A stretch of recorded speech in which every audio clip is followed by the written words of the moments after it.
La riduzione del traffico per l'emergenza coronavirus non ha ridotto drasticamente la presenza di polveri sottili in Veneto. Certo, l'aria è più pulita di prima, ma nonostante dal 25 febbraio il bollettino ARPAV attesti allerta zero in tutta la regione, le centraline di rilevamento non hanno registrato valori di inquinamento bassi quanto ci si sarebbe potuto aspettare.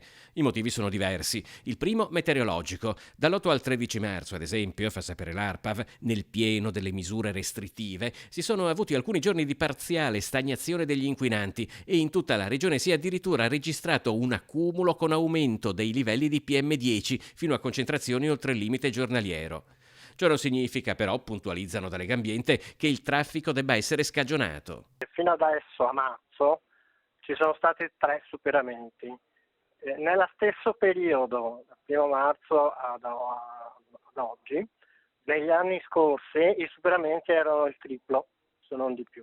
Quindi è evidente che la riduzione del traffico ha inciso sulla diminuzione dell'inquinamento da PM10. I tre sforamenti, dice Passi, riguardano nello specifico Padova, ma sono generalizzabili al Veneto.